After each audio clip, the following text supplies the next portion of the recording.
श्री वाहिगुरु जी की फतेह है। वाहिगुरु। विघ्न विनाशन सोए, सुन गुर हुक्म पठाए नरगन, बड़े नगर ते आनो पाल। वाहिगुरु जी का खालसा, वाहिगुरु जी की फतेह। सतगुरां दी साजी नवाजी गुरु की संगत, आप संगतां ने गुरु दरबार विच बैठ के गुरबानी दे रस भिन्ने कीर्तन शब्द सरवण करके लाहा प्राप्त किया है। इस वेले आपां लड़ीवार गुर इतिहास की जो कथा है उसनूं सरवण करते हाँ। पिछलियां दीवानां विच सरवण किया है। भाई जैता जी महाराज जियां दा सीस लैके दिल्ली तो चल के रस्ते विच पहुँचे हुए ने। इधरों 10वें पातशाह ने 2 सिख घोड़ियां दे उपर चढ़ा के भाई जैता जियां नूं मिलण वास्ते भेजे। जदों ये दोने सिख भाई जैता जी नूं मिले, भाई जैता जी कहन लगे मैं सीस लैके आ रहा हाँ, तुसीं ये खबर जाके सतगुरां नूं देना करो। ये दोने सिख भाई जैता जी नूं मिल के धन 10वें पातशाह नूं आके दसिया महाराज भाई जैता जी सीस लैके आउंदे पए ने।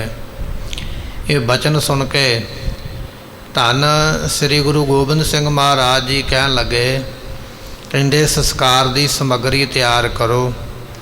सो जिन्नी माया खर्च हुंदी है खर्च के सोहना विमान बनाओ, फुल्लां दीयां माला तैयार करो, चंदन की लकड़ का प्रबंध करो।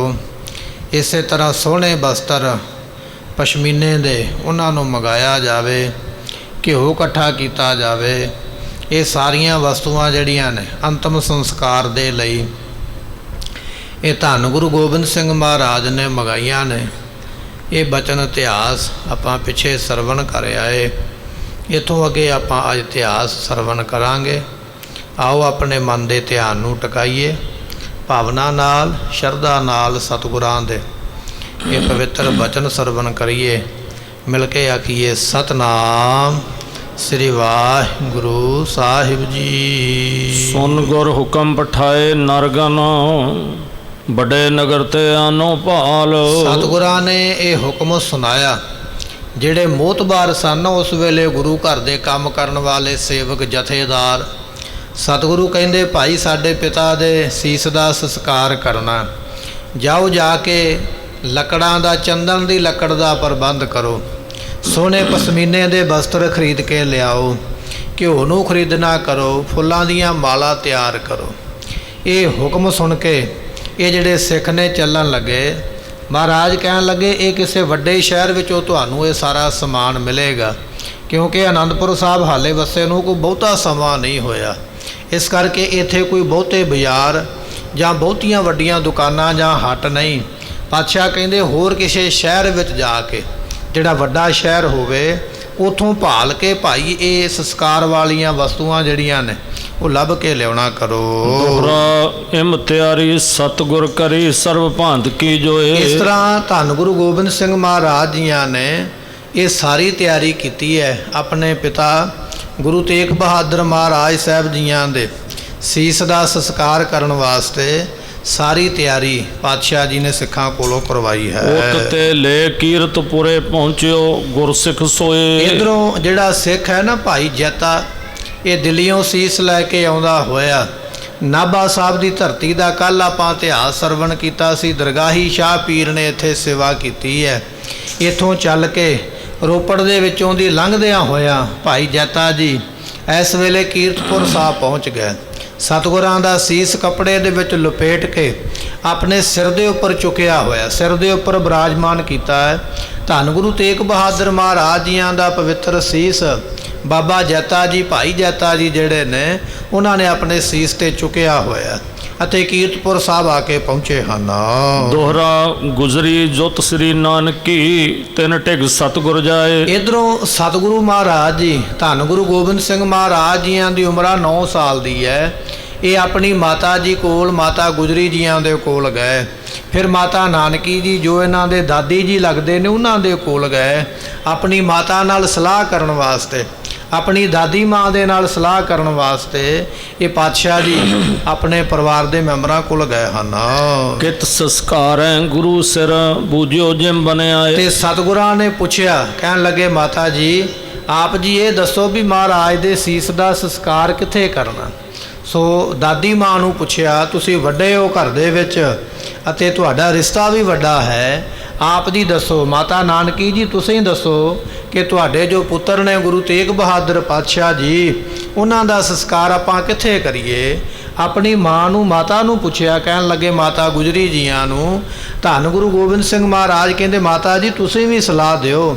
ਪਿਤਾ ਜੀ ਦਾ ਸੀਸ ਲੈ ਕੇ ਭਾਈ ਜੈਤਾ ਜੀ ਤੁਰੇ ਆਉਂਦੇ ਨੇ, ਆਪਾਂ ਉਹਨਾਂ ਦਾ ਸੰਸਕਾਰ ਕਰਨਾ ਕਿੱਥੇ ਹੈ, ਕਿਹੜੀ ਜਗ੍ਹਾ ਤੇ ਕਰਨਾ ਹੈ, ਇਹ ਆਪ ਜੀ ਦੱਸਣਾ ਕਰੋ। ਸਵਈਆ ਬ੍ਰਿੰਦ ਮਸੰਦ ਕਹਿਓ ਕਰ ਬੰਦ ਗੁਰੂ ਹਰ ਗੋਬਿੰਦ ਜੀ ਸੰਸਕਾਰੇ। ਜਦੋਂ ਮਹਾਰਾਜ ਜੀਆਂ ਨੇ ਇਹ ਬਚਨ ਪਰਿਵਾਰ ਕੋਲੋਂ, ਮਾਤਾ ਕੋਲੋਂ ਪੁੱਛਿਆ, ਕੁਝ ਉੱਥੇ ਮਹਾਰਾਜ ਦੇ ਸਿੱਖ ਗੁਰੂ ਘਰ ਦੇ ਬੈਠੇ ਹੋਏ ਮਸੰਦ ਜਥੇਦਾਰ, ਉਹਨਾਂ ਨੇ ਸਲਾਹ ਦਿੱਤੀ। ਕਹਿਣ ਲੱਗੇ ਮਹਾਰਾਜ ਆਪਾਂ ਨੂੰ ਸੰਸਕਾਰ ਨਾ ਕੀਰਤਪੁਰ ਸਾਹਿਬ ਕਰਨਾ ਚਾਹੀਦਾ। ਕਿਉਂ? ਕਿਉਂਕਿ ਉੱਥੇ ਗੁਰੂ ਹਰਗੋਬਿੰਦ ਪਾਤਸ਼ਾਹ ਜੀਆਂ ਦਾ ਸੰਸਕਾਰ ਹੋਇਆ ਅਤੇ ਉੱਥੇ ਹੀ ਸੋ ਮਹਾਰਾਜ ਗੁਰੂ ਹਰਰਾਏ ਸਾਹਿਬ ਜੀਆਂ ਦਾ ਸੰਸਕਾਰ ਹੋਇਆ। ਇਸ ਕਰਕੇ ਸਾਡੀ ਸਲਾਹ ਇਹ ਹੈ ਵੀ ਆਪਾਂ ਨੂੰ ਕੀਰਤਪੁਰ ਸਾਹਿਬ ਦੇ ਵਿੱਚ ਇਹ ਸੰਸਕਾਰ ਕਰਨਾ ਚਾਹੀਦਾ ਹੈ। ਇਹ ਜਿਹੜੇ ਮੁਖੀ ਜਥੇਦਾਰ ਸਨ ਗੁਰੂ ਘਰ ਦੇ ਮੋਹਤਬਾਰ ਸੇਵਾਵਾਂ ਨਿਭਾਉਣ ਵਾਲੇ, ਇਹ ਉਹਨਾਂ ਨੇ ਸਲਾਹ ਦਿੱਤੀ ਹੈ। ਕਹਿਣ ਲੱਗੇ ਮਹਾਰਾਜ ਸੀਸ ਦਾ ਸੰਸਕਾਰ ਆਪਾਂ ਕੀਰਤਪੁਰ ਸਾਹਿਬ ਕਰਨਾ ਕਰੀਏ। ਤਾਂ ਦਿਨ ਤੇ ਗਨ ਸੋਡਨ ਬੰਸ ਸਵੈਪੁਰ ਕੀਰਤ ਕੇਰ ਮਜ਼ਾਰੇ। ਗੁਰੂ ਹਰਗੋਬਿੰਦ ਪਾਤਸ਼ਾਹ ਜੀ ਦਾ ਸਾਰਾ ਪਰਿਵਾਰ, ਸੋਢੀਆਂ ਦੀ ਬੰਸ ਸਾਰੀ ਕੀਰਤਪੁਰ ਸਾਹਿਬ ਦੇ ਵਿੱਚ ਹੀ ਰਹਿੰਦੀ ਹੈ। ਗੁਰੂ ਹਰਗੋਬਿੰਦ ਪਾਤਸ਼ਾਹ ਜੀਆਂ ਦੇ ਵੱਡੇ ਪੁੱਤਰ ਬਾਬਾ ਗੁਰਦਿੱਤਾ ਜੀਆਂ ਨੇ ਇਹ ਸ਼ਹਿਰ ਵਸਾਇਆ ਜਿਸ ਦਾ ਨਾਮ ਕੀਰਤਪੁਰ ਹੈ। ਇਹ ਸਿੱਖ ਕਹਿ ਰਹੇ, ਕਹਿੰਦੇ ਜੀ ਜਦੋਂ ਤੋਂ ਗੁਰੂ ਹਰਗੋਬਿੰਦ ਪਾਤਸ਼ਾਹ ਜੀ ਉੱਥੇ ਜੋਤੀ ਜੋਤ ਸਮਾਏ ਨੇ ਉਦੋਂ ਤੋਂ ਸੋਢੀਆਂ ਦੇ ਬਹੁਤੇ ਪਰਿਵਾਰ ਕੀਰਤਪੁਰ ਸਾਹਿਬ ਦੇ ਵਿੱਚ ਹੀ ਰਹਿੰਦੇ। ਆਪਣਾ ਸ਼ਰੀਕਾ ਕਹਿ ਲਈਏ, ਭਾਈਚਾਰਾ ਕਹਿ ਲਈਏ, ਆਪਣੇ ਰਿਸ਼ਤੇਦਾਰ ਕਹਿ ਲਈਏ, ਮਹਾਰਾਜ ਜੀ ਆਪਣੀ ਬਹੁਤੀ ਰਿਸ਼ਤੇਦਾਰੀ ਤੇ ਕੀਰਤਪੁਰ ਸਾਹਿਬ ਦੇ ਵਿੱਚ ਹੀ ਹੈ। ਕਿਉਂਕਿ ਗੁਰੂ ਹਰਗੋਬਿੰਦ ਪਾਤਸ਼ਾਹ ਉੱਥੇ ਨਿਵਾਸ ਕਰਦੇ ਰਹੇ, ਗੁਰੂ ਹਰਰਾਏ ਸਾਹਿਬ ਜੀ ਉੱਥੇ ਕੁਝ ਸਮਾਂ ਰਹੇ ਨੇ, ਗੁਰੂ ਹਰਕ੍ਰਿਸ਼ਨ ਪਾਤਸ਼ਾਹ ਜੀ ਵੀ ਉੱਥੇ ਰਹੇ ਨੇ, ਧੰਨ ਗੁਰੂ ਤੇਗ ਬਹਾਦਰ ਮਹਾਰਾਜ ਵੀ ਕੁਝ ਸਮਾਂ ਉੱਥੇ ਰਹੇ ਨੇ। ਇਸ ਕਰਕੇ ਆਪਣੀ ਬਹੁਤੀ ਰਿਸ਼ਤੇਦਾਰੀ, ਭਾਈਚਾਰਾ, ਸ਼ਰੀਕਾ ਕਬੀਲਾ ਜੋ ਵੀ ਖਾਨਦਾਨ ਹੈ ਉਹ ਸਾਰਾ ਕੀਰਤਪੁਰ ਸਾਹਿਬ ਦੇ ਵਿੱਚ ਹੀ ਰਹਿੰਦਾ। ਇਸ ਕਰਕੇ ਸਾਡੀ ਸਲਾਹ ਇਹ ਹੈ ਕਿ ਆਪਾਂ ਨੂੰ ਸੀਸ ਦਾ ਸੰਸਕਾਰ ਕੀਰਤਪੁਰ ਸਾਹਿਬ ਕਰਨਾ ਚਾਹੀਦਾ ਹੈ। ਜੋ ਮਰਜੀ ਅਵ ਰਾਵਰ ਕੀ ਕਰਿਆ ਤਿਮ ਅੱਛਾ ਬੁੱਧ ਵਿਚਾਰੇ। ਉਸ ਵੇਲੇ ਕੁਝ ਸਿੱਖਾਂ ਨੇ ਫਿਰ ਇਹ ਵੀ ਬੇਨਤੀ ਕੀਤੀ, ਮਹਾਰਾਜ ਇਹ ਤੇ ਸਾਡੀ ਸਲਾਹ ਹੈ, ਬਾਕੀ ਫੈਸਲਾ ਤੁਹਾਡੇ ਹੱਥ ਵਿੱਚ ਹੈ, ਜਿਵੇਂ ਤੁਸੀਂ ਕਹੋਗੇ ਨਾ ਆਪਾਂ ਉਵੇਂ ਹੀ ਕਰਾਂਗੇ। ਇਹ ਤੇ ਅਸੀਂ ਆਪਣੀ ਸਲਾਹ ਦਿੱਤੀ ਹੈ ਵੀ ਚਲੋ ਵੱਡੇ ਸਤਿਗੁਰਾਂ ਦਾ ਸੰਸਕਾਰ ਉੱਥੇ ਹੋਇਆ ਤੇ ਨਵੇਂ ਪਾਤਸ਼ਾਹ ਦੀ ਸੀਸ ਦਾ ਵੀ ਉੱਥੇ ਕਰੀਏ, ਬਾਕੀ ਮਹਾਰਾਜ ਫੈਸਲਾ ਤੁਹਾਡੇ ਤੇ ਹੀ ਹੈ, ਜਿਵੇਂ ਆਪ ਜੀ ਕਹੋਗੇ ਕਰੋਗੇ, ਹੁਕਮ ਸਾਨੂੰ ਉਸੇ ਤਰ੍ਹਾਂ ਕਰਾਂਗੇ। ਸ਼੍ਰੀ ਗੁਜਰੀ ਸੁਨ ਕਹਿ ਤਿਨ ਤੇ ਨ ਮਾਨਤ ਭੀ ਮੁਖ ਵਾਕ ਵਿਚਾਰੇ। ਪਰ ਮਾਤਾ ਗੁਜਰੀ ਜੀ ਨਹੀਂ ਮੰਨੇ ਗੁਰਮੁਖੋ, ਇਹ ਬਚਨ ਸਾਨੂੰ ਇਤਿਹਾਸ ਦੇ ਵਿੱਚ ਬਹੁਤਾ ਸੁਣਨ ਵਾਸਤੇ ਮਿਲਦਾ ਨਹੀਂ ਹੈ। ਮਾਤਾ ਗੁਜਰੀ ਜੀਆਂ ਨੇ ਨਾ ਕਰ ਦਿੱਤੀ, ਕਹਿਣ ਲੱਗੇ ਨਹੀਂ ਮੈਨੂੰ ਇਹ ਗੱਲ ਨਹੀਂ ਚੰਗੀ ਲੱਗਦੀ, ਮੈਂ ਇਸ ਗੱਲ ਦੇ ਉੱਪਰ ਸਹਿਮਤੀ ਪ੍ਰਗਟ ਨਹੀਂ ਕਰਦੀ ਹਾਂ। ਮਾਤਾ ਗੁਜਰੀ ਜੀ ਕਹਿਣ ਲੱਗੇ, ਕਹਿੰਦੇ ਨਹੀਂ ਸਾਨੂੰ ਇਹ ਗੱਲ ਪਸੰਦ ਨਹੀਂ ਹੈ, ਅਤੇ ਫਿਰ ਆਪਣੇ ਮੁਖ ਤੋਂ ਕਹਿਣ ਲੱਗੇ ਹਨ ਔਰਨ ਕੋ ਨਾ ਰਚਿਓ ਪੁਰ ਕੋ ਇਸ ਕਾਰਨ ਤੇ ਤਹਿਲੇ ਸੰਸਕਾਰੇ। ਸਤਿਗੁਰੂ ਪਾਤਸ਼ਾਹ ਮਹਾਰਾਜ ਸਾਹਿਬ ਜੀਆਂ ਦੀ ਉਦਾਹਰਨ ਦਿੱਤੀ ਹੈ। ਮਾਤਾ ਗੁਜਰੀ ਜੀ ਕਹਿਣ ਲੱਗੇ ਹੋਰਨਾਂ ਨੇ ਆਪਣਾ ਨਗਰ ਤਾਂ ਕੋਈ ਨਹੀਂ ਰਚਿਆ ਹੋਇਆ ਸੀ, ਸੋ ਉਹਨਾਂ ਨੇ ਇੱਕ ਉਦਾਹਰਨ ਦਿੱਤੀ, ਕਹਿਣ ਲੱਗੇ ਬਾਕੀਆਂ ਨੇ ਤੇ ਆਪਣਾ ਨਗਰ ਕੋਈ ਵਸਾਇਆ ਨਹੀਂ, ਬਣਾਇਆ ਨਹੀਂ, ਤੇ ਚਲੋ ਤਾਂ ਉਹਨਾਂ ਦੇ ਸੰਸਕਾਰ ਉੱਥੇ ਹੋਏ। ਮੰਨ ਲਓ ਵੀ ਗੁਰੂ ਹਰਗੋਬਿੰਦ ਪਾਤਸ਼ਾਹ ਦਾ ਸੰਸਕਾਰ ਹੋਇਆ, ਉਹ ਤਾਂ ਕੀਰਤਪੁਰ ਸਾਹਿਬ ਦੇ ਵਿੱਚ ਹੋਇਆ ਕਿਉਂਕਿ ਉਹਨਾਂ ਦੇ ਪੁੱਤਰ ਨੇ ਉਹ ਨਗਰ ਵਸਾਇਆ, ਤੇ ਮਹਾਰਾਜ ਅੰਤ ਵੇਲੇ ਹੈ ਹੀ ਉੱਥੇ ਸਨ, ਸਰੀਰ ਹੀ ਉੱਥੇ ਛੱਡਿਆ, ਤੇ ਚਲੋ ਸੰਸਕਾਰ ਉਹਨਾਂ ਦਾ ਭਾਈ ਉੱਥੇ ਹੋ ਗਿਆ। ਗੁਰੂ ਹਰਰਾਏ ਸਾਹਿਬ ਜੀ ਵੀ ਉੱਥੇ ਹੀ ਰਹੇ ਆਪਣੀ ਸਾਰੀ ਜ਼ਿੰਦਗੀ, ਸਾਰੀ ਉਮਰ, ਤੇ ਸਰੀਰ ਵੀ ਉਹਨਾਂ ਨੇ ਉੱਥੇ ਹੀ ਛੱਡਿਆ, ਇਸ ਕਰਕੇ ਉਹਨਾਂ ਦਾ ਸੰਸਕਾਰ ਵੀ ਉੱਥੇ ਹੋ ਗਿਆ। ਪਰ ਗੁਰੂ ਤੇਗ ਬਹਾਦਰ ਪਾਤਸ਼ਾਹ ਥੋੜ੍ਹਾ ਸਮਾਂ ਹੀ ਰਹੇ ਕੀਰਤਪੁਰ ਸਾਹਿਬ ਦੀ ਧਰਤੀ ਤੇ। ਨਾਲੇ ਇਹ ਮਹਾਰਾਜ ਨੇ ਆਪ ਨਗਰ ਉਸਾਰਿਆ ਆਨੰਦਪੁਰ ਸਾਹਿਬ। ਫਿਰ ਜਿਹੜਾ ਨਗਰ ਮਹਾਰਾਜ ਆਪ ਵਸਾ ਕੇ ਗਏ ਨੇ, ਕਿਉਂ ਨਾ ਹੋਵੇ ਆਪਾਂ ਉਸ ਨਗਰ ਦੇ ਵਿੱਚ ਹੀ ਸੰਸਕਾਰ ਕਰੀਏ। ਜਿਹੜੀ ਤੁਸੀਂ ਇਹ ਉਦਾਹਰਨ ਦਿੱਤੀ ਹੈ ਕਿ ਗੁਰੂ ਹਰਗੋਬਿੰਦ ਪਾਤਸ਼ਾਹ ਦਾ ਸੰਸਕਾਰ ਉੱਥੇ ਹੋਇਆ, ਗੁਰੂ ਹਰਰਾਏ ਸਾਹਿਬ ਦਾ ਹੋਇਆ, ਉੱਥੇ ਅਸੀਂ ਇਹ ਤਰਕ ਦਿੰਦੇ ਹਾਂ ਗੁਰੂ ਹਰਗੋਬਿੰਦ ਪਾਤਸ਼ਾਹ ਦਾ ਸੰਸਕਾਰ ਤਾਂ ਉੱਥੇ ਹੋਇਆ ਕਿਉਂਕਿ ਸਰੀਰ ਉਹਨਾਂ ਨੇ ਉੱਥੇ ਛੱਡਿਆ, ਔਰ ਉਹਨਾਂ ਦੇ ਪੁੱਤਰ ਬਾਬਾ ਗੁਰਦਿੱਤਾ ਜੀ ਨੇ ਉਹ ਨਗਰ ਵਸਾਇਆ। ਚਲੋ ਮੰਨ ਲਿਆ ਵੀ ਉਹਨਾਂ ਦਾ ਸੰਸਕਾਰ ਕਰਨਾ ਉੱਥੇ ਠੀਕ ਸੀ। ਗੁਰੂ ਹਰਰਾਏ ਸਾਹਿਬ ਜੀਆਂ ਨੇ ਉੱਥੇ ਆਪਣੀ ਸਾਰੀ ਜ਼ਿੰਦਗੀ ਦਾ ਬਹੁਤਾ ਸਮਾਂ ਉੱਥੇ ਹੀ ਬਤੀਤ ਕੀਤਾ ਤੇ ਸਰੀਰ ਵੀ ਉੱਥੇ ਹੀ ਛੱਡਿਆ, ਇਸ ਕਰਕੇ ਉਹਨਾਂ ਦਾ ਸੰਸਕਾਰ ਵੀ ਉੱਥੇ ਹੋਇਆ। ਪਰ ਮੈਂ ਆਪਣੇ ਪਤੀ ਦਾ ਸੰਸਕਾਰ ਚਾਹੁੰਦੀ ਹਾਂ ਵੀ ਆਨੰਦਪੁਰ ਸਾਹਿਬ ਦੇ ਵਿੱਚ ਹੋਵੇ। ਕਿਉਂ? ਕਿਉਂਕਿ ਇਹ ਨਗਰ ਵਸਾ ਕੇ ਉਹ ਗਏ ਨੇ, ਜਿਹੜਾ ਨਗਰ ਉਹਨਾਂ ਨੇ ਵਸਾਇਆ, ਤੇ ਕਿਉਂ ਨਾ ਹੋਵੇ ਫਿਰ ਆਪਾਂ ਉੱਥੇ ਸੰਸਕਾਰ ਕਰੀਏ। ਇਹ ਮਾਤਾ ਗੁਜਰੀ ਜੀ ਆਖਦੇ ਹਨ, ਜਿਸ ਕਾਲ ਲਈ ਗੁਰਤਾ ਤਜ ਪੂਰਬ ਬਾਸ ਉਠੇ ਔਰ ਧਾਰੇ। ਜਦੋਂ ਤੋਂ ਮਹਾਰਾਜ ਜੀਆਂ ਨੇ ਇਹ ਗੁਰਤਾ ਗੱਦੀ ਪ੍ਰਾਪਤ ਕੀਤੀ ਹੈ, ਸੋ ਛੱਡ ਕੇ ਪਹਿਲੇ ਘਰ-ਬਾਰ ਤੇ ਸਤਿਗੁਰਾਂ ਨੇ ਇੱਥੇ ਨਿਵਾਸ ਕੀਤਾ। ਇਹ ਬਚਨ ਮਾਤਾ ਗੁਜਰੀ ਜੀਆਂ ਨੇ ਆਖੇ। ਪਹਿਲਾਂ ਅਸੀਂ ਕੁਝ ਸਮਾਂ ਆਨੰਦਪੁਰ ਸਾਹਿਬ ਤੋਂ ਪਹਿਲਾਂ ਕੀਰਤਪੁਰ ਸਾਹਿਬ ਮਹਾਰਾਜ ਰਹੇ, ਕੀਰਤਪੁਰ ਸਾਹਿਬ ਤੋਂ ਚੱਲ ਕੇ ਫਿਰ ਮਹਾਰਾਜ ਬਹੁਤਾ ਸਮਾਂ ਬਾਬਾ ਬਕਾਲਾ ਸਾਹਿਬ ਰਹੇ। ਪਰ ਇਹ ਗੱਲ ਇੱਥੇ ਵਿਚਾਰਨਯੋਗ ਹੈ ਕਿ ਗੁਰਤਾ ਗੱਦੀ ਬੈਠਣ ਤੋਂ ਮਗਰੋਂ ਜੇ ਕੋਈ ਪਹਿਲਾ ਕੰਮ ਜਾਂ ਨਗਰ ਵਸਾਇਆ ਤੇ ਮਹਾਰਾਜ ਨੇ ਆਨੰਦਪੁਰ ਸਾਹਿਬ ਹੀ ਵਸਾਇਆ।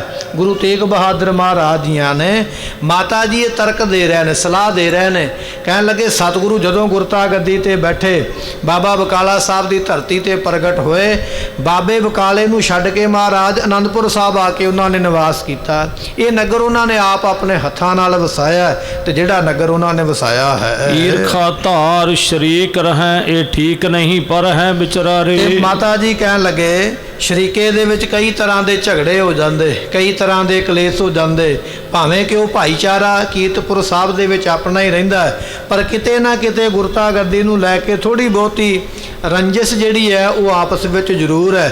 ਕਿਉਂਕਿ ਹਰੇਕ ਗੁਰੂ ਬਣਨ ਨੂੰ ਕਾਹਲਾ, ਹਰੇਕ ਚਾਹੁੰਦਾ ਵੀ ਮੈਂ ਗੁਰੂ ਬਣਾ, ਪਰ ਇਹ ਕਿਸੇ ਦੀ ਨਿੱਜੀ ਜਾਇਦਾਦ ਨਹੀਂ ਹੈ ਵੀ ਮੈਨੂੰ ਮਿਲੇਗੀ ਮਿਲੇਗੀ। ਇਹ ਤੇ ਜਿਨ੍ਹਾਂ ਨੇ ਬਚਨ ਮੰਨਿਆ, ਸੇਵਾ ਕੀਤੀ, ਉਹ ਪ੍ਰਵਾਨ ਹੋਏ। ਮਾਤਾ ਗੁਜਰੀ ਜੀ ਕਹਿੰਦੇ ਇਹ ਗੱਲ ਠੀਕ ਹੈ ਵੀ ਕੀਰਤਪੁਰ ਸਾਹਿਬ ਦੇ ਵਿੱਚ ਆਪਣਾ ਭਾਈਚਾਰਾ ਰਹਿੰਦਾ, ਰਿਸ਼ਤੇਦਾਰ ਸੋਢੀ ਰਹਿੰਦੇ ਨੇ, ਪਰ ਸਾਰੇ ਤੇ ਨਹੀਂ ਨਾ ਆਪਾਂ ਨੂੰ ਚਾਹੁੰਦੇ, ਸਾਰੇ ਨਹੀਂ ਆਪਣੇ ਨਾਲ ਪਿਆਰ ਕਰਦੇ, ਕੁਝ ਆਪਣੇ ਨਾਲ ਈਰਖਾ ਵੀ ਕਰਦੇ ਹੋਣਗੇ, ਅੰਦਰੋਂ ਲਾਗ ਡਾਟ ਮਨ ਵਿੱਚ ਰੱਖਦੇ ਹੋਣਗੇ। ਜੇ ਹੁਣ ਆਪਾਂ ਜਾ ਕੇ ਸੰਸਕਾਰ ਉੱਥੇ ਕਰਾਂਗੇ, ਕਿਤੇ ਨਾ ਕਿਤੇ ਇਹ ਲੋਕ ਉਹ ਗੱਲ ਕਹਿਣਗੇ ਵੀ ਆਪਣਾ ਪਿੰਡ ਛੱਡ ਕੇ ਤੇ ਸਾਡੇ ਪਿੰਡੇ ਕਿਉਂ ਆਏ ਸੰਸਕਾਰ ਕਰਨ ਵਾਸਤੇ। ਇੱਕ ਪਾਸੇ ਗੁਰੂ ਤੇਗ ਬਹਾਦਰ ਪਾਤਸ਼ਾਹ ਨੇ ਵੈਰ ਖੱਟ ਲਿਆ ਸਮੇਂ ਦੀ ਸਰਕਾਰ ਦੇ ਨਾਲ, ਦੂਜਾ ਜੇ ਅਸੀਂ ਸੰਸਕਾਰ ਜਾ ਕੇ ਉਹਨਾਂ ਦੇ ਨਗਰ ਕੀਰਤਪੁਰ ਸਾਹਿਬ ਦੇ ਵਿੱਚ ਕਰਾਂਗੇ, ਉਹ ਇਸ ਗੱਲ ਨੂੰ ਜ਼ਰੂਰ ਸੋਚਣਗੇ ਵੀ ਸਰਕਾਰ ਨਾਲ ਵੈਰ ਪਾ ਕੇ ਤੇ ਸਾਡੇ ਕੋਲ ਸੰਸਕਾਰ ਕਰਨ ਆਏ, ਇਹ ਸਾਨੂੰ ਵੀ ਕਸ਼ਟ ਵਿੱਚ ਪਾਉਣਾ ਚਾਹੁੰਦੇ। ਇਹ ਗੱਲਾਂ ਸਾਡੇ ਰਿਸ਼ਤੇਦਾਰਾਂ ਸ਼ਰੀਕੇ ਵਿੱਚ ਜ਼ਰੂਰ ਹੋਣਗੀਆਂ ਤੇ ਫਿਰ ਅਸੀਂ ਉਹਨਾਂ ਦੀਆਂ ਗੱਲਾਂ ਸੁਣੀਆਂ ਕਿਉਂ ਅਸੀਂ ਉਹਨਾਂ ਦੇ ਨਗਰ ਜਾ ਕੇ ਕੀਰਤਪੁਰ ਸਾਹਿਬ ਦੇ ਵਿੱਚ ਕਿਉਂ ਸੰਸਕਾਰ ਕਰੀਏ। ਸ਼ਾਂਤ ਸਰੂਪ ਅਨੂਪ ਸਦਾ ਇਤ ਆਵਤ ਭੇ ਸ਼ੁਭ ਥਾਨ ਨਿਹਾਰੇ। ਸਤਿਗੁਰੂ ਪਾਤਸ਼ਾਹ ਮਹਾਰਾਜ ਜੀ ਸ਼ਰੀਕੇ ਦਾ ਝਗੜਾ ਵੇਖ ਕੇ ਤਾਂ ਇੱਥੇ ਆਏ ਸਨ। ਪਹਿਲਾਂ ਆਪਣੇ ਨਾਨਕੇ ਨਗਰ ਰਹਿ, ਬਾਬਾ ਬਕਾਲਾ ਸਾਹਿਬ ਦੀ ਧਰਤੀ ਤੇ ਉੱਥੇ ਸਕੇ ਭਤੀਜੇ ਨੇ ਵੈਰ ਕੀਤਾ, ਮਹਾਰਾਜ ਤੇ ਗੋਲੀ ਚਲਾਈ, ਗੁਰੂ ਤੇਗ ਬਹਾਦਰ ਪਾਤਸ਼ਾਹ ਦਾ ਘਰ ਵੀ ਲੁੱਟ ਕੇ ਲੈ ਗਿਆ। ਸ਼ਰੀਕੇ ਤੋਂ ਇਹੋ ਜਿਹੀਆਂ ਤੰਗੀਆਂ ਪਰੇਸ਼ਾਨੀਆਂ ਜਦੋਂ ਮਿਲੀਆਂ ਤੇ ਸ਼ਾਂਤ ਸਰੂਪ ਮਹਾਰਾਜ ਕਹਿਣ ਲੱਗੇ ਆਪਾਂ ਰਹਿਣਾ ਹੀ ਨਹੀਂ ਇੱਥੇ, ਇਹ ਲੋਕ ਆਪਾਂ ਨੂੰ ਵੇਖ ਕੇ ਚੰਗਾ ਨਹੀਂ ਸਮਝਦੇ। ਸ਼ਰੀਕੇ ਤੋਂ ਪਰੇ ਦੂਰ ਆ ਕੇ ਮਹਾਰਾਜ ਅਨੰਦਪੁਰ ਸਾਹਿਬ ਰਹਿ ਸਨ ਵੀ ਇੱਥੇ ਆਪਣਾ ਕੋਈ ਭਾਈਚਾਰੇ ਦਾ ਵਿਅਕਤੀ ਨਹੀਂ ਰਹਿੰਦਾ, ਕੋਈ ਆਪਣੇ ਨਾਲ ਵੈਰ ਨਹੀਂ ਕਰੇਗਾ। ਮਾਤਾ ਜੀ ਕਹਿ ਰਹੇ ਸ਼ਾਂਤ ਸਰੂਪ ਸਤਿਗੁਰੂ ਜੀ ਜਿਹੜੇ ਹਨ ਉਹ ਝਗੜੇ ਵਿੱਚ ਨਹੀਂ ਪੈਣਾ ਚਾਹੁੰਦੇ, ਝਗੜੇ ਤੋਂ ਬਾਹਰ ਹੋ ਕੇ ਇੱਥੇ ਬੜੀ ਸ਼ਾਂਤੀ ਸੀ। ਜਿੱਥੇ ਅੱਜ ਅਨੰਦਪੁਰ ਸਾਹਿਬ ਵਸਿਆ ਹੋਇਆ, ਇੱਥੇ ਉਹਨਾਂ ਨੇ ਨਗਰ ਵਸਾਇਆ ਸੀ ਵੀ ਬੜੀ ਸ਼ਾਂਤੀ ਹੈ, ਤੇ ਫਿਰ ਸਤਿਗੁਰਾਂ ਦਾ ਸੰਸਕਾਰ ਵੀ ਇੱਥੇ ਕਰੀਏ। ਜਿਹੜੀ ਜਗ੍ਹਾ ਉਹਨਾਂ ਨੂੰ ਪਸੰਦ ਆਈ ਹੈ ਵੀ ਇਹ ਸ਼ਾਂਤੀ ਵਾਲੀ ਜਗ੍ਹਾ, ਫਿਰ ਸੰਸਕਾਰ ਵੀ ਉੱਥੇ ਕਰਨਾ ਚਾਹੀਦਾ। ਸਾਨੂੰ ਸ਼ਰੀਕੇ ਦੇ ਝਗੜੇ ਵਿੱਚ ਨਹੀਂ ਪੈਣਾ ਚਾਹੀਦਾ। ਮਹਾਰਾਜ ਜੀ ਜਿਉਂਦਿਆਂ ਜਦੋਂ ਸਰੀਰ ਦੇ ਵਿੱਚ ਆਪ ਸਨ, ਉਦੋਂ ਵੀ ਉਹ ਤੇ ਸ਼ਰੀਕੇ ਦੇ ਝਗੜੇ ਤੋਂ ਪਰੇ ਹੋ ਗਏ। ਅਸੀਂ ਕੁਝ ਨਹੀਂ ਲੈਣਾ ਇਹਨਾਂ ਦੇ ਕੋਲੋਂ, ਸਾਨੂੰ ਝਗੜਾ ਚੰਗਾ ਨਹੀਂ ਲੱਗਦਾ। ਅੱਜ ਜੇ ਉਹ ਸਰੀਰ ਛੱਡ ਗਏ ਨੇ, ਆਪਾਂ ਸੀਸ ਲੈ ਕੇ ਉਸ ਨਗਰ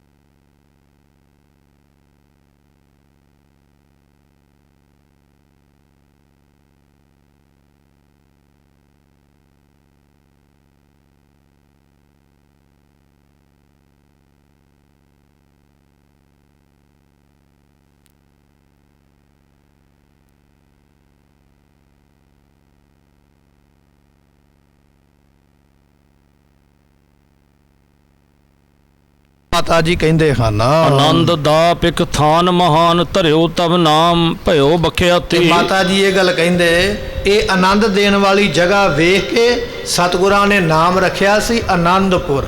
ਭਾਵੇਂ ਕਿ ਇਸ ਥਾਂ ਦਾ ਨਾਮ ਪਹਿਲਾ ਨਾਮ ਮਾਖੋਵਾਲ ਹੈ। ਕਹਿੰਦੇ ਵੀ ਇੱਥੇ ਮਾਖੋ ਨਾਮ ਦਾ ਕੋਈ ਦੈਂਤ ਰਹਿੰਦਾ, ਉਹਨੇ ਸਾਰੇ ਇਲਾਕੇ ਨੂੰ ਉਜਾੜ ਛੱਡਿਆ ਸੀ, ਇੱਥੇ ਕਿਸੇ ਨੂੰ ਵਸਣ ਨਹੀਂ ਸੀ ਦਿੰਦਾ। ਸੋ ਇਸ ਕਰਕੇ ਇਹ ਜਗ੍ਹਾ ਵੀਰਾਨ ਪਈ, ਬਿਆਬਾਨ ਖਾਲੀ ਜਗ੍ਹਾ ਪਈ ਹੋਈ। ਧੰਨ ਗੁਰੂ ਤੇਗ ਬਹਾਦਰ ਮਹਾਰਾਜ ਜੀਆਂ ਨੂੰ ਇਹ ਜਗ੍ਹਾ ਬੜੀ ਸੋਹਣੀ ਲੱਗੀ ਤੇ ਪਾਤਸ਼ਾਹ ਜੀ ਫਿਰ ਇਸ ਜਗ੍ਹਾ ਤੇ ਜਾ ਕੇ ਉੱਥੇ ਨਗਰ ਵਸਾਇਆ ਤੇ ਮਾਖੋਵਾਲ ਦਾ ਨਾਮ ਮਹਾਰਾਜ ਜੀਆਂ ਨੇ ਫਿਰ ਆਨੰਦਪੁਰ ਸਾਹਿਬ ਰੱਖਿਆ।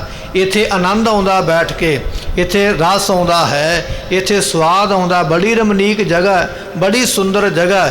ਇਸ ਤਰ੍ਹਾਂ ਸੋਹਣੀ ਆਨੰਦ ਦੇਣ ਵਾਲੀ ਜਗ੍ਹਾ ਵੇਖ ਕੇ ਮਹਾਰਾਜ ਜੀਆਂ ਨੇ ਨਾਮ ਹੀ ਉਸ ਦਾ ਰੱਖ ਦਿੱਤਾ ਆਨੰਦਪੁਰ।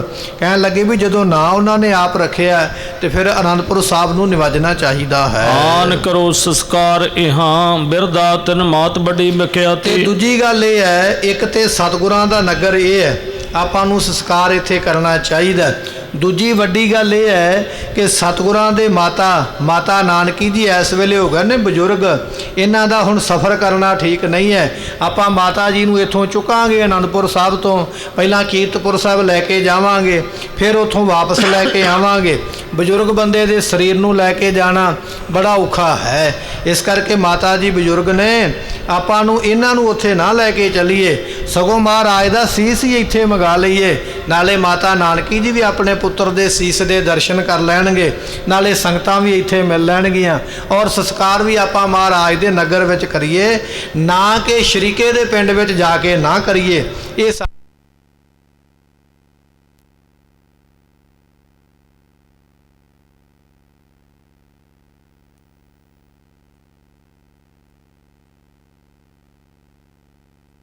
ਸ਼ਰੀਕੇ ਦੇ ਕਲੇਸ਼ ਤੋਂ ਮਹਾਰਾਜ ਨਿਕਲ ਕੇ ਬਾਹਰ ਆਏ, ਆਪਾਂ ਸੀਸ ਉੱਥੇ ਲੈ ਕੇ ਸੰਸਕਾਰ ਕਰੀਏ, ਗੱਲ ਬਣਦੀ ਨਹੀਂ ਹੈ। ਦੂਜੀ ਗੱਲ ਇਹ ਹੈ ਕਿ ਇੱਥੇ ਹੁਣ ਮਾਤਾ ਨਾਨਕੀ ਜੀ ਬਜ਼ੁਰਗ ਹੋ ਗਏ ਨੇ, ਬੁੱਢੇ ਹੋ ਗਏ ਨੇ, ਇਹਨਾਂ ਦਾ ਸਫ਼ਰ ਕਰਨਾ ਵੀ ਠੀਕ ਨਹੀਂ। ਇਹ ਦੂਜੀ ਤਰਕ ਹੈ ਵੀ ਆਪਾਂ ਨੂੰ ਸੰਸਕਾਰ ਅਨੰਦਪੁਰ ਸਾਹਿਬ ਕਰਨਾ ਚਾਹੀਦਾ ਹੈ। ਸੁੰਦਰ ਸ਼੍ਰੀ ਮੁਖ ਕਉ ਦਰਸੈ ਸਭ ਤੇ ਸ਼ੁਭ ਜਾਨੂ ਇਹ ਬਾਤੀ। ਸਾਰੇ ਜਾਣੇ ਗੁਰੂ ਤੇਗ ਬਹਾਦਰ ਪਾਤਸ਼ਾਹ ਦੇ ਮੁਖ ਦਾ ਦਰਸ਼ਨ ਕਰ ਲੈਣਗੇ। ਔਰ ਸਾਰਿਆਂ ਤੋਂ ਵੱਡੀ ਗੱਲ ਇਹ ਹੈ ਵੀ ਧੰਨ ਮਾਤਾ ਨਾਨਕੀ ਜੀ ਜਿਹੜੇ ਬਜ਼ੁਰਗ ਹੋ ਗਏ ਨੇ, ਇਸ ਟਾਈਮ ਚੱਲਣ ਤੋਂ ਵੀ ਅਸਮਰੱਥ ਨੇ, ਉਹ ਵੀ ਆਪਣੇ ਪੁੱਤਰ ਦਾ ਅੰਤਵਾਰੀ ਮੁਖ ਵੇਖ ਲੈਣਗੇ। ਤੇ ਇਹ ਸਾਰਿਆਂ ਤੋਂ ਵੱਡੀ ਗੱਲ, ਇਹ ਵੱਡੀ ਗੱਲ ਹੈ ਸੇਵਾ ਦੀ। ਇਹ ਸਾਰਿਆਂ ਤੋਂ ਵੱਡੀ ਸੇਵਾ ਹੋਵੇਗੀ ਕਿ ਜੋ ਮਹਾਰਾਜ ਜੀਆਂ ਦੇ ਸੋ ਸੀਸ ਦੇ ਦਰਸ਼ਨ ਉਹਨਾਂ ਦੀ ਮਾਤਾ ਨਾਨਕੀ ਕਰ ਲੈਣਗੇ।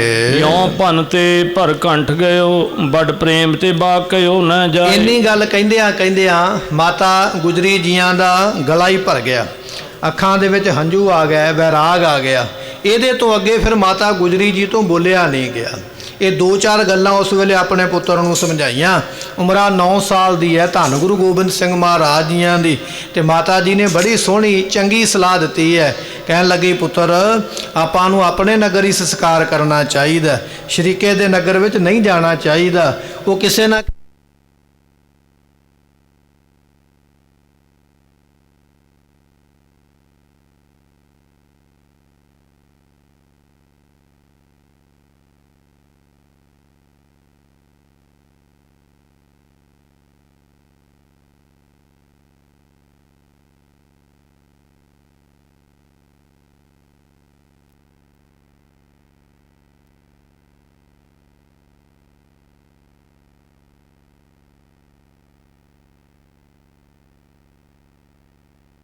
ਉਹਨਾਂ ਨੂੰ ਚੰਗੀ ਲੱਗੀ ਇਹ ਗੱਲ ਵੀ ਮਾਤਾ ਜੀ ਨੇ ਬੜੀ ਸਿਆਣਪ ਵਾਲਾ ਇਹ ਬਚਨ ਕੀਤਾ ਹੈ, ਸਾਨੂੰ ਇਸੇ ਤਰ੍ਹਾਂ ਹੀ ਕਰਨਾ ਚਾਹੀਦਾ ਹੈ। ਆਪਣੀ ਮਾਤਾ ਦਾ ਬਚਨ ਚੰਗਾ ਸਮਝ ਕੇ ਸਤਿਗੁਰੂ ਕਹਿਣ ਲੱਗੇ, ਮਾਤਾ ਜੀ ਆਹ ਗੱਲ ਬਿਲਕੁਲ ਹੀ ਠੀਕ ਹੈ, ਇਹ ਤੁਸੀਂ ਬੜੀ ਚੰਗੀ ਸਲਾਹ ਦਿੱਤੀ ਹੈ।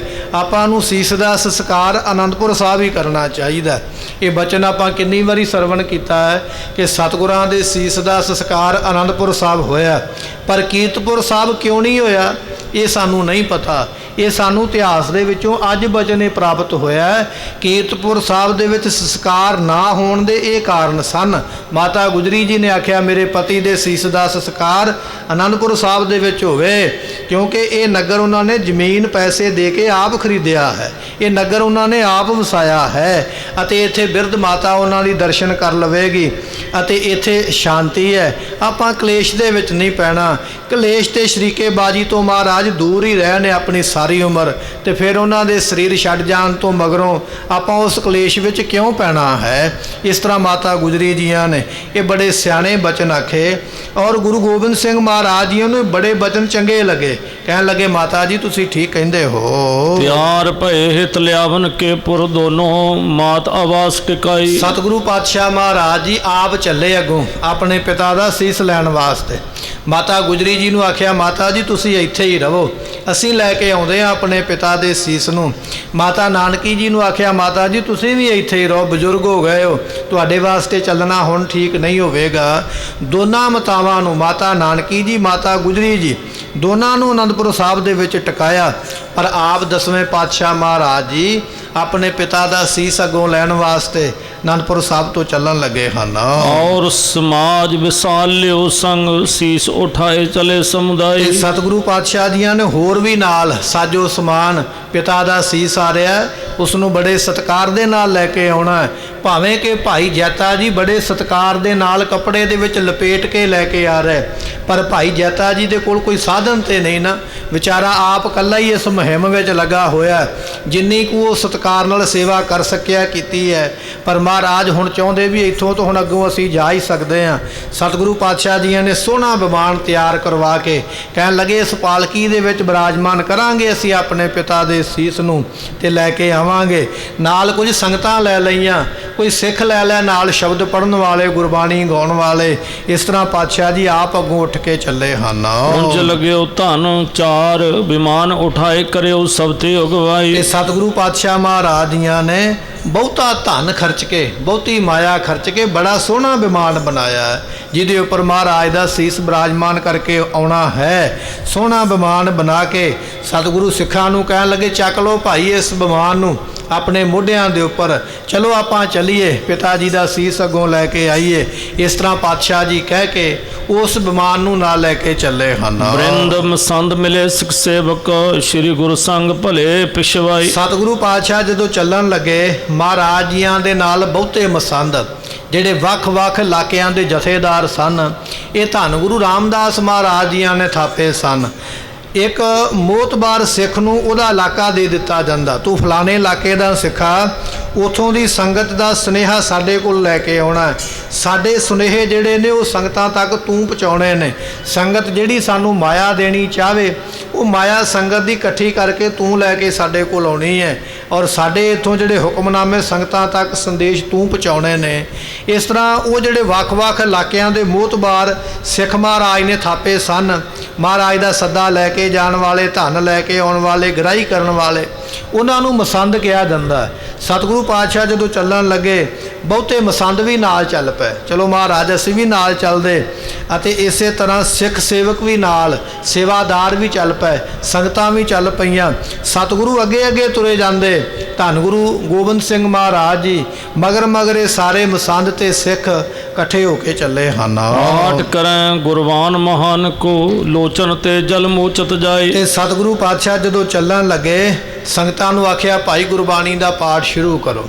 ਸਾਰੀ ਸੰਗਤ ਜਿਹਨੂੰ ਜਿਹੜੀ ਬਾਣੀ ਦਾ ਪਾਠ ਆਉਂਦਾ, ਕੋਈ ਜਪਜੀ ਸਾਹਿਬ ਦਾ ਪਾਠ ਕਰਦਾ, ਕੋਈ ਸੁਖਮਨੀ ਸਾਹਿਬ ਦਾ ਪਾਠ ਕਰਦਾ, ਕੋਈ ਆਸਾ ਦੀ ਵਾਰ ਦੀ ਬਾਣੀ ਪੜ੍ਹ ਸਕਦਾ, ਕੋਈ ਚੌਪਈ ਸਾਹਿਬ ਦਾ ਪਾਠ ਕਰਦਾ। ਜਿਹਨੂੰ ਬਾਣੀ ਨਹੀਂ ਪੜ੍ਹਨੀ ਆਉਂਦੀ ਉਹ ਵਾਹਿਗੁਰੂ ਮੰਤਰ ਦਾ ਜਾਪ ਕਰਦਾ, ਉਹ ਮੂਲ ਮੰਤਰ ਦਾ ਜਾਪ ਕਰਦਾ। ਸਤਿਗੁਰੂ ਕਹਿੰਦੇ ਭਾਈ ਸਾਰੇ ਜਾਣੇ ਬਾਣੀ ਪੜ੍ਹੋ, ਆਪਾਂ ਚੱਲੀਏ। ਸਾਰੀ ਸੰਗਤ ਬਾਣੀ ਪੜ੍ਹਨ ਲੱਗ ਪਈ, ਸਤਨਾਮ ਵਾਹਿਗੁਰੂ ਦਾ ਜਾਪ ਹੋਣ ਲੱਗ ਪਿਆ। ਇਸ ਤਰ੍ਹਾਂ ਮਹਾਰਾਜ ਜੀ ਕਹਿ ਕੇ ਸੰਗਤਾਂ ਪਰ ਵੈਰਾਗ ਬੜਾ, ਮਹਾਰਾਜ ਨੇ ਭਾਵੇਂ ਰੋਕਿਆ ਹੈ ਨਾ ਵੀ ਵਿਰਾਗ ਨਹੀਂ ਕਰਨਾ, ਕਿਸੇ ਨੇ ਰੋਣਾ ਨਹੀਂ, ਪਰ ਸਤਿਗੁਰਾਂ ਦੇ ਨਾਲ ਨੇਹ ਹੀ ਇੰਨਾ, ਸੰਗਤ ਦਾ ਪਿਆਰ ਹੀ ਇੰਨਾ, ਬਦੋ ਬਦੀ ਰੋਕਣ ਦੇ ਬਾਵਜੂਦ ਵੀ ਨੇਤਰਾਂ ਦੇ ਵਿੱਚੋਂ ਪ੍ਰੇਮ ਦਾ ਜਲ ਸੰਗਤਾਂ ਦੇ ਵਹਿ ਰਿਹਾ ਹੈ। ਜਾਤ ਭਏ ਪੁਰ ਕੀਰਤ ਮੈਂ ਗੁਰ ਕੀਰਤ ਕੋ ਬਰਨੈ ਸਮੁਦਾਇ। ਗੁਰੂ ਗੋਬਿੰਦ ਸਿੰਘ ਮਹਾਰਾਜ ਜੀ ਗੁਰਮੁਖੋ ਅਨੰਦਪੁਰ ਸਾਹਿਬ ਤੋਂ ਚੱਲ ਕੇ ਆਪ ਕੀਰਤਪੁਰ ਸਾਹਿਬ ਪਹੁੰਚੇ। ਭਾਈ ਜੈਤਾ ਜੀ ਕੀਰਤਪੁਰ ਸਾਹਿਬ ਹੀ ਰੁਕ ਗਏ ਸਨ।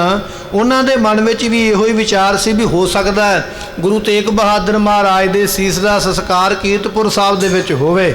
ਉਹ ਵੀ ਇਹ ਗੱਲ ਜਾਣਦੇ ਸਨ ਵੀ ਗੁਰੂ ਹਰਗੋਬਿੰਦ ਪਾਤਸ਼ਾਹ ਗੁਰੂ ਹਰਿਰਾਏ ਸਾਹਿਬ ਜੀਆਂ ਦਾ ਸੰਸਕਾਰ ਇੱਥੇ ਹੋਇਆ, ਹੋਰ ਵੀ ਗੁਰੂ ਪਰਿਵਾਰ ਵਿੱਚੋਂ ਕਈ ਮੈਂਬਰਾਂ ਦਾ ਇੱਥੇ ਸੰਸਕਾਰ ਹੋਇਆ, ਤੇ ਇਹਦੇ ਵਿੱਚ ਇਹ ਵੀ ਲੱਗਦਾ ਵੀ ਗੁਰੂ ਤੇਗ ਬਹਾਦਰ ਪਾਤਸ਼ਾਹ ਦਾ ਵੀ ਸੰਸਕਾਰ ਹੋ ਸਕਦਾ ਇੱਥੇ ਹੋਵੇ।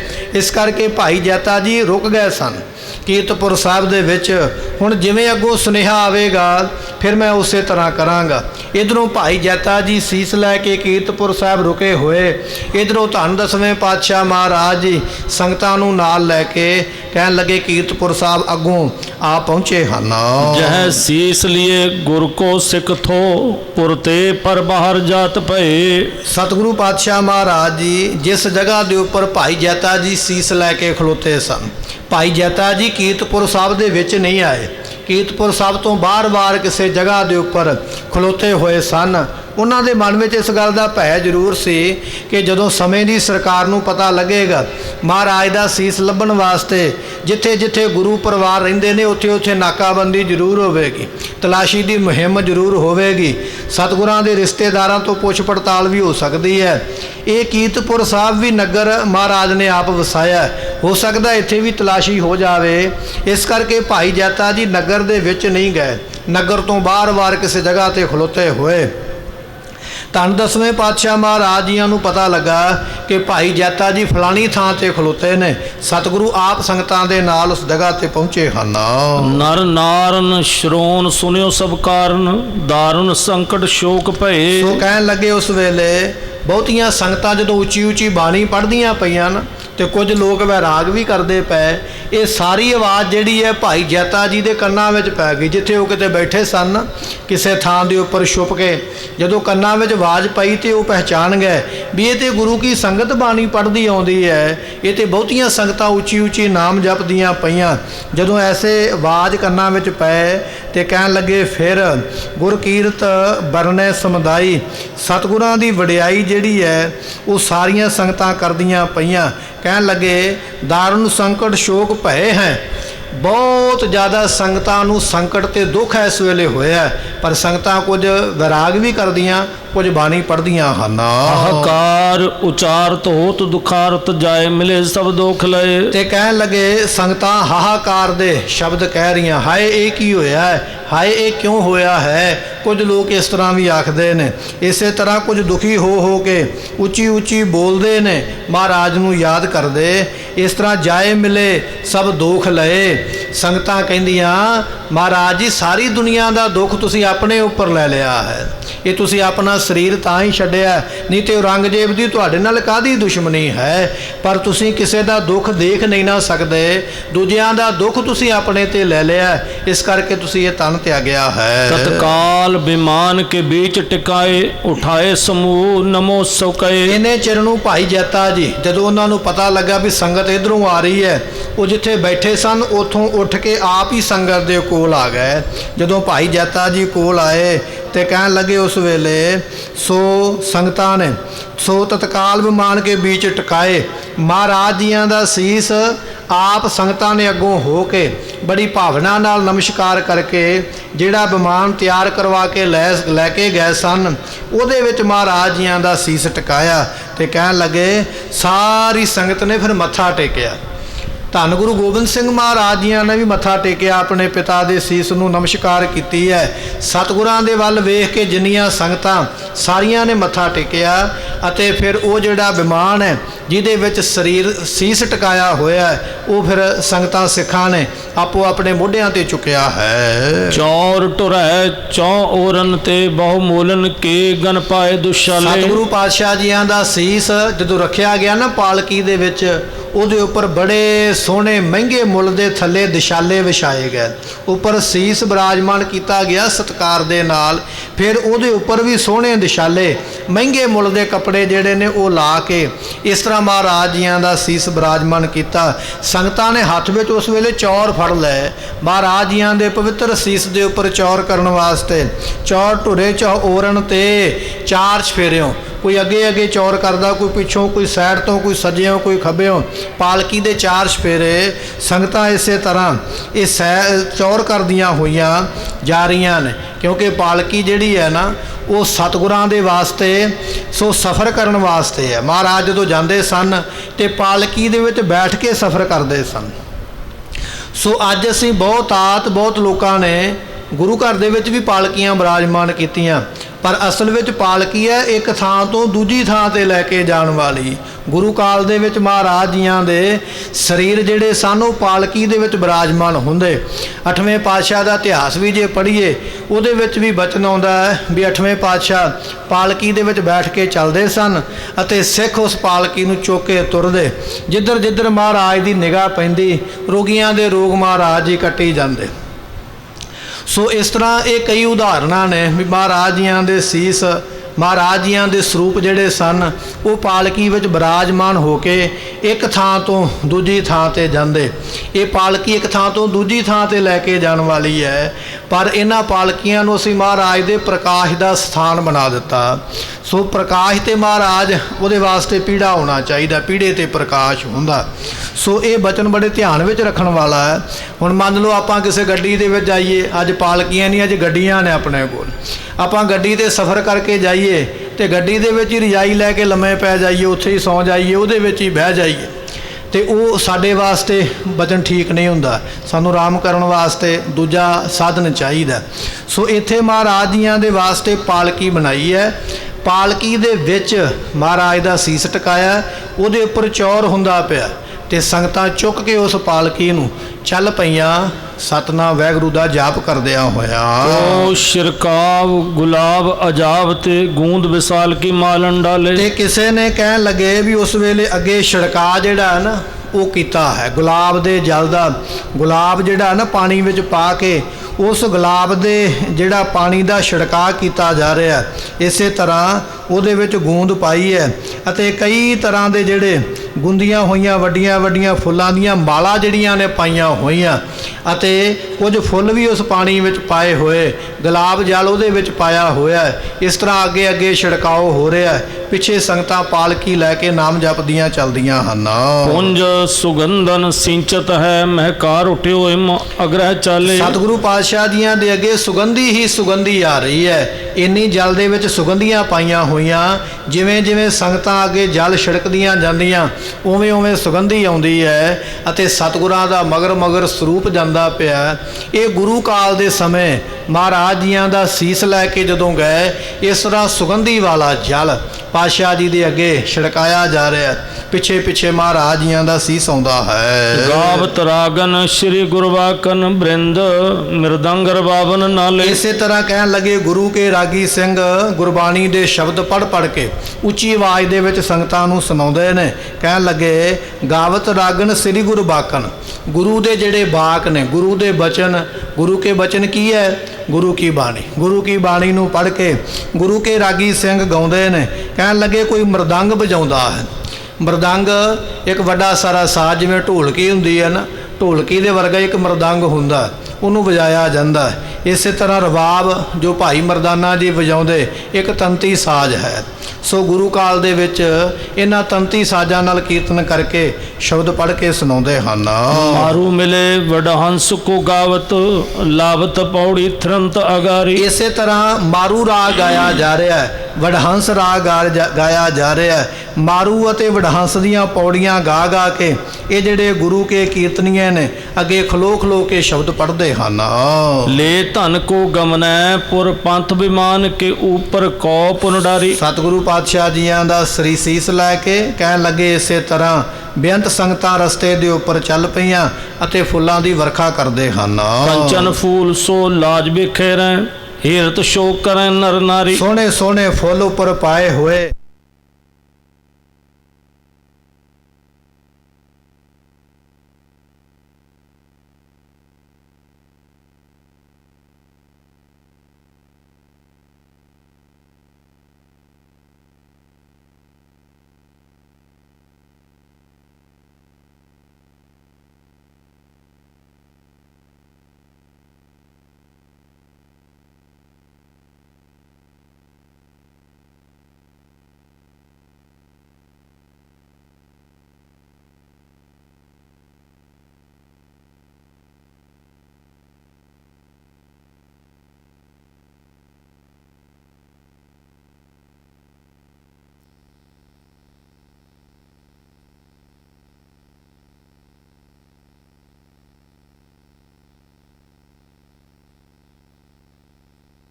ਅੱਗੇ ਸਰਵਨ ਕਰਾਂਗੇ। ਸਮੇਂ ਦੀ ਸਮਾਪਤੀ ਲੇਖਾ ਕਤਹਿ ਨ ਛੂਟੀਐ। ਬਖਸ਼ਨਹਾਰ ਬਖਸ਼ ਲੈ। ਵਾਹਿਗੁਰੂ ਜੀ ਕਾ ਖਾਲਸਾ, ਵਾਹਿਗੁਰੂ ਜੀ ਕੀ